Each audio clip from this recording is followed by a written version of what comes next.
write down page numbers. So this is the Commonplace Binder playlist. I'm going to set this down now. Commonplace Binder 101. That's our title. That's the next title. And of course, this is video number 52, which I guess would be cool if we were working on playing cards or something. Sorry. The book I showed in the thumbnail is this one. So if you're trying to figure out what's going on, that's How Romantics and Victorians Organize Information by Gillian M. Hess. So sorry if I showed off too much of the inside of the book. Probably not. It was probably just like a little bit on one page. But I gotta... No, I'll just leave it here. I can come back. We're a little scattered right now, or at least I am. So write down your page numbers. Why? Because otherwise your thoughts will just walk around. No, they won't walk, but they will get lost because you write down the thing and then you'll know where it is because you wrote down the page number and then the thing. I'm not explaining this properly, but like, I feel like you can figure this out. So same goes for title and date. So you want to write down a page number on every single page of your book, unless you're using a binder, in which case things are a little different because the pages can move around. And so that's part of the reason why this is a little bit complicated for me, because I'm not used to the concept of everything staying in one place all the time. I'm used to having a general place where the thing goes, and it moves around, it gets adjusted over time, and we only hold on to the most necessary stuff. So yeah, title and date. That is what I prioritize when stuff is moving around in the binder. So up here you'll see, hopefully, if I can get this close enough. Maybe I'll just have to move to one that's easier to read. Can you see that one? Yeah. So that's April 2024 log. So the way that works is April 2024 log is listed in the content section. After March, it's April. So April 2024 log. Now, this is a little bit of a mess. The color is completely unnecessary. That's marking in between months, but I decided that sucked, so I'm using this. I added color because originally there was no color here. It was just white note cards, which was kind of a problem because I was using a white binder as a white guy, wearing a white headset, on white paper, with white paper on top of that. It was a little overkill. So, yeah. Title and date. Is that overkill? No. That's very necessary. So if you're just writing down your thoughts and opinions on a thing, you're also probably going to want to add the title to the top so you know what you're talking about, and the date. So if you look at it later and you're like, when the heck did I make this? And it says 2016, you're like, oh, this is really old. That's pretty useful. Before bedtime. Is that pretty useful? Is it good to... I said in the last video, or the previous video, that this video is going to be very difficult for me, because this is somewhat unrelated to the normal videos I make. But it is still part of the playlist. So, before bedtime, if you have a book, and you go through it before bedtime, is that the way to do it? Is that the how-to commonplace while reading? You do it before bed. I would actually say no, which people might not appreciate. Because if you're doing something that requires precision right before an activity which requires letting go, I feel like that might actually stress you out a little bit. So it might be better to just read for fun, or like not read right before bed. Maybe like 20 minutes before bed. I don't know if you want to do that 10 minutes before. I feel like 10 minutes before is for like, brushing teeth, dimming the lights, flopping on top of your bed, just laying there for a few minutes and being like, yeah, I'm gonna go to sleep. Like, it's not really for reading. And also keeping a comprehensive list of all the most valuable things you came across in the thing you're looking at that exact moment. That feels kind of like, doing a bunch of Google searches right before bed, looking at the lights, and then being like, okay, sleep. It's a little ridiculous. So start simple. So the way this binder was started was literally one page at a time. This is a demonstration binder. This is not the one I normally use. So I can turn to any page in here and show it to you. I don't care. Because it's not really, my stuff. I mean, it is my stuff. Oh, I haven't seen this one in forever. Well, I haven't seen it since March 2024. Because when I redo the sections, or when I look at them, I redo them. And so March 2024 is the last time I looked at this, which is a long time ago, because it's March 2025. So yeah, back then I had 15 subscribers. Well, as of 9/15/2023, it looks like after that was 3/22. So I guess it says March, but it was also 3/22. So March 22nd. And I had 31 subscribers. That's not a great gain. I mean, percentage-wise, it's pretty solid, but like 22 is... Oh, 31. I mean, sorry. I don't know what's going on with my brain today. We're going to put this down. Getting a little stressed out. The point is, start simple, and you won't stress yourself out. So, easier for some. Who is this easier for? People who know how to read and write and have a space to keep all of their reading and writing materials. So if you live in a place where you don't have easy access to all the stuff you would read and write with, that's a problem. So like if you need glasses and you don't know where your glasses are, it might be a little difficult to read. Relax in private. So like I was saying at the beginning, or before bedtime, you might not necessarily want to be doing this right before bed. So if you're reviewing your stuff, if you're just looking through the things that you found interesting that you kept in your most important location, that's probably fine. But if you are writing down new entries right before bed, I feel like that's a really, really bad idea, because you're trusting that you're going to be completely conscious and think carefully about which things get put in the first place. And then also write it down perfectly. Like, there's just so many things that can go wrong. So, list your sources. Technically, I have read this book, so thank you, Jillian M. Hess. If you want me to stop mentioning your name or showing your book or anything else, just let me know in the comments. I should probably have an email set up, like as of a long time ago, so that people could send me their complaints. But, right now we have the comment section, so...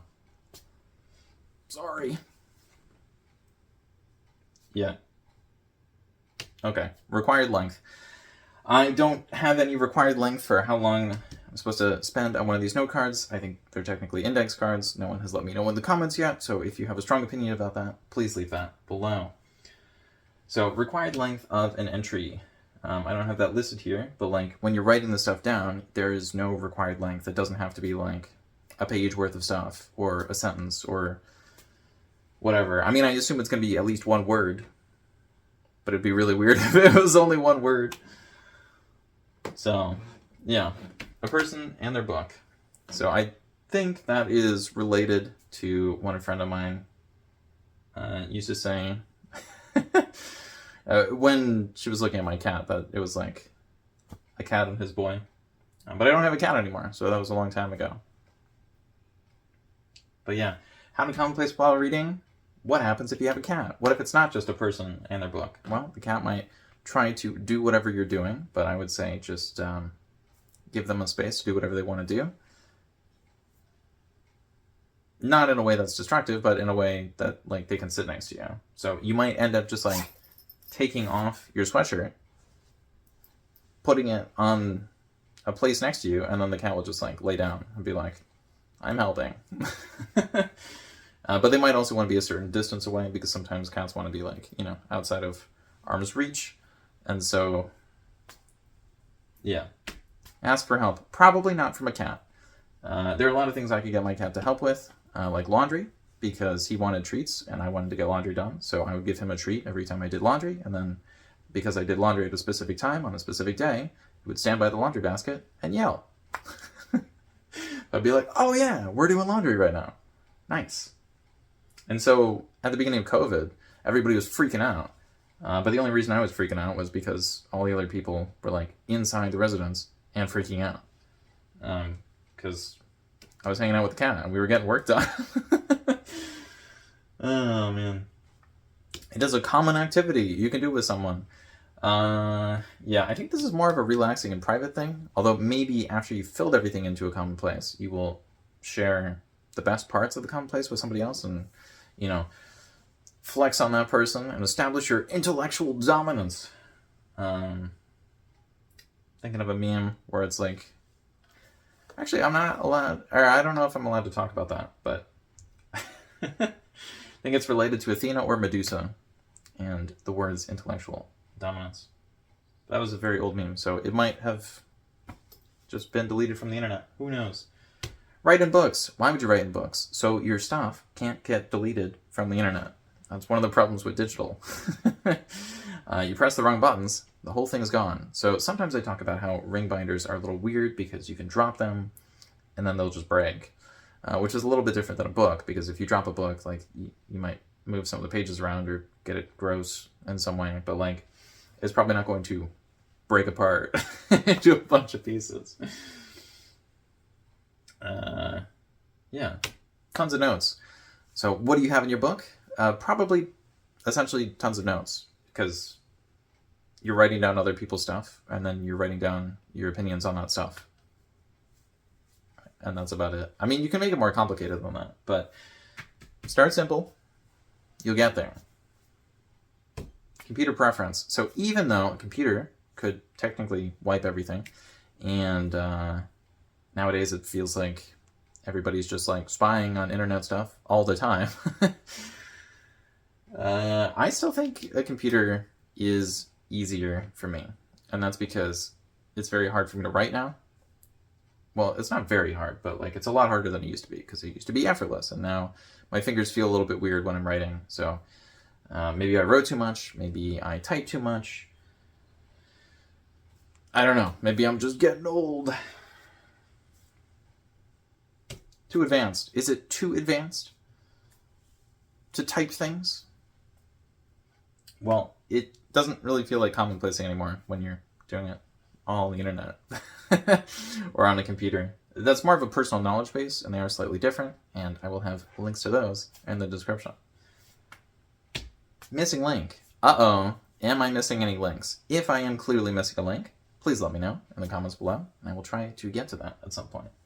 But is there a missing link in between commonplacing and the computer? Well, I feel like in the modern era, it's kind of weird we don't have a binder. So like some people will have a binder in school for their stuff, for each class. They'll have one for each class. They'll be like, oh, this is my history binder, and this is my English binder, and they have to carry around a bunch of stuff for school, and so they have a big backpack. But I guess, you know, people are probably using tablets and laptops and stuff now. Maybe not. Maybe they're just using their phone. But if we still have those binders, we might be able to turn one of them into a commonplace without a lot of effort. Or at least something that'll get people into the concept of a commonplace. But I don't know. Maybe that's too advanced. So yeah, is there a missing link?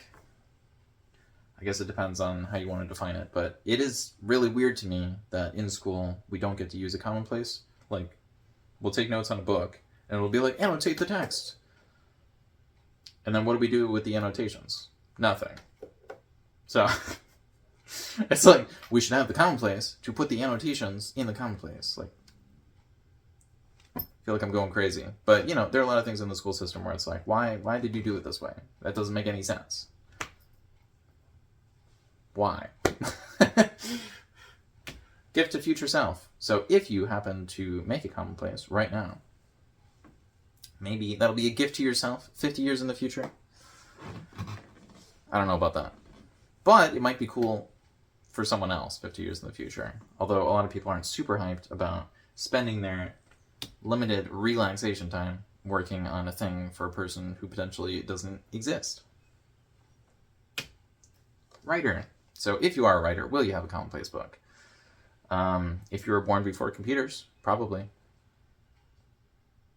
But computers are kind of old at this point, so I think most people probably have the computers. Multiple versions. So what's going on here? Well, if you have... Where did I put this? If you have a book, rather than a binder, you're gonna have to have multiple books, because unless you only do this for like a year, you're gonna fill that up. Okay?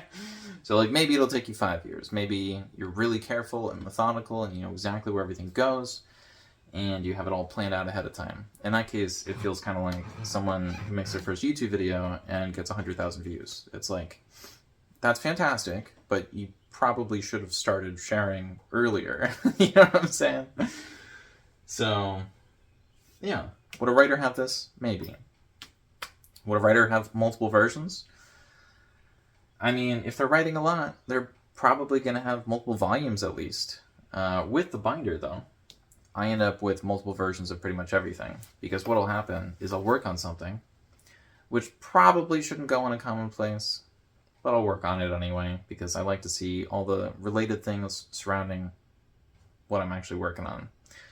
And so what'll happen is I'll take it out of my binder and I'll be like, yeah, this has to go somewhere else. And so I'll put it in another binder, and then that binder will have multiple versions that I tried and didn't succeed with. And so later on, I can go through my multiple versions that didn't work. I can see why they didn't work, and then I can make something that actually functions. So, you know, that's kind of good. Booktube. Does this work as Booktube? I don't know. So I showed a book earlier. I don't exactly know what Booktube is, or if I should be affiliated with it. It might be one of those things where it's like, technically, I should venture into the space, but as this whole playlist is a Commonplace binder thing, which is technically a Commonplace book, but I'm trying to incorporate it into an education project for next year in a different playlist, it feels a little weird to be talking about Booktube here. But if you are looking at Commonplace stuff in the first place, like if you look at a Commonplace book, I feel like that's at the very least related to Booktube. So, I don't know. If you have opinions on that, leave that in the comments down below. Unexpected way to plan. I think you know exactly where this is going. We're going to be talking about the Commonplace binder. Is it an unexpected way to plan? I don't know at this point. I appreciate that some of the videos have come out, so I'm not doing this completely blind, but it is a little weird to just make videos and then hope someone gains something from them. And so I'm going to hit every single potential angle of the Commonplace binder before I get into my project for next year. So hit sounded a little violent. This is a no hitting zone. Yeah. Unexpected. Okay, bye.